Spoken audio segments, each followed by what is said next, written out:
हिंदी साहित्य सागर चैनल में आप सबका स्वागत है। मेरा नाम जंगीर सिंह है। आज हम हिंदी साहित्य के महत्वपूर्ण टॉपिक पर बात करने वाले हैं। इससे पहले यदि आपने मेरी इस टॉपिक से संबंधित पहली वीडियो नहीं देखी तो पहले उसे देख लें और उनका लिंक मैं इस वीडियो के डिस्क्रिप्शन में दे दूंगा। तो चलते हैं आज के महत्वपूर्ण टॉपिक की ओर। आज का हमारा टॉपिक है रीतिकालीन की परिस्थितियाँ। पहले हमने किया था कि रीतिकाल कहते किसे हैं, और उसके बाद हमने किया था रीतिकाल की विशेषताएं, और आज हम करने वाले हैं रीतिकाल की परिस्थितियां। तो परिस्थितियों को समझने के लिए सबसे पहले हमें परिस्थिति का अर्थ मालूम होना चाहिए।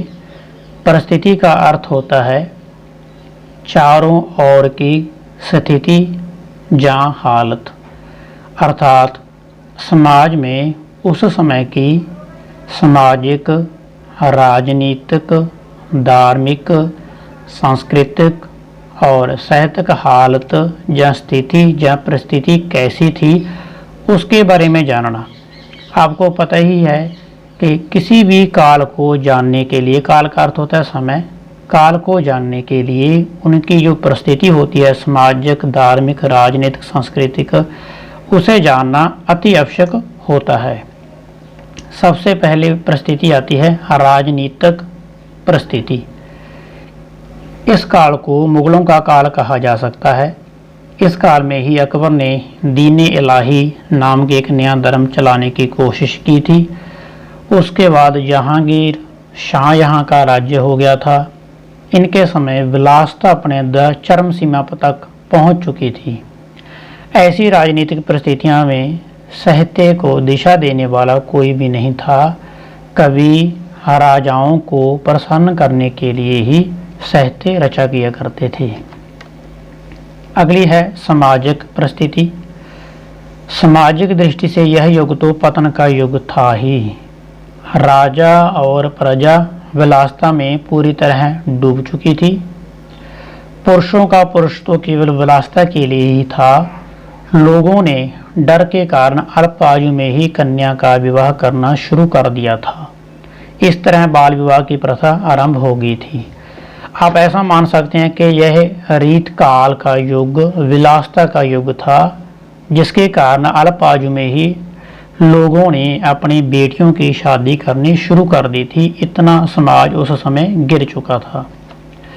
दूसरी है आर्थिक परिस्थिति। आर्थिक होता है पैसा, धन।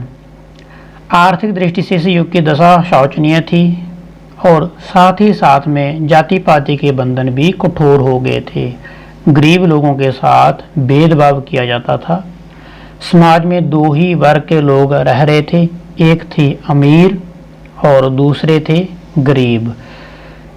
इस युग को पैसे के हिसाब से ही बांटा गया है। अमीर वर्ग विलासता का जीवन व्यतीत कर रहा था, मौज मस्ती के दिन काट रहा था, मनोरंजन के दिन काट रहा था, लेकिन गरीब वर्ग भूख से मर रहा था। वह दिन प्रतिदिन गरीब होता जा रहा था। इसके अलावा एक तीसरा वर्ग भी पैदा हुआ, जो वर्ग कवियों का वर्ग कहलाया, लेकिन इस कवियों के वर्ग ने अमीर लोगों का ही जशकान ही किया था।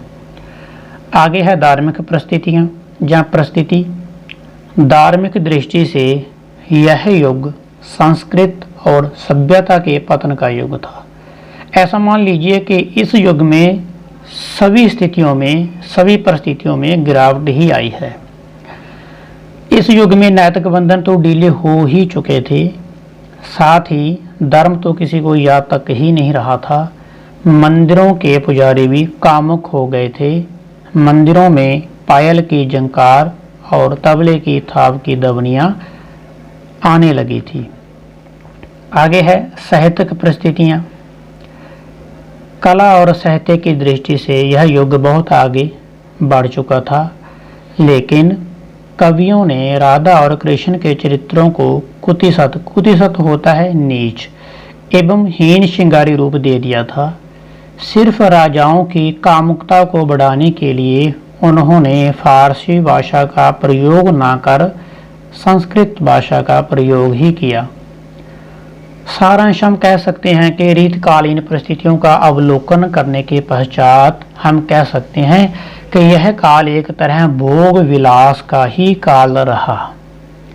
इस युग में नैतिक मूल्यों का ह्रास हुआ, अर्थात नैतिक मूल्यों में गिरावट आई, अंधविश्वासों में बढ़ोतरी हुई, बाहरी आडंबरों का भी बोलबाला हुआ।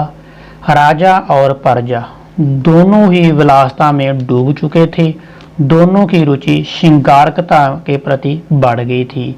साथ ही कवियों ने भी युगानुरूप श्रृंगार परक ही रचनाएं रची। तो आज के लिए इतना ही। यदि आप मेरे चैनल पे नए हैं तो मेरे चैनल को सब्सक्राइब कीजिए और लाइक कीजिए, शेयर भी कीजिए। जय हिंद, जय भारत, धन्यवाद।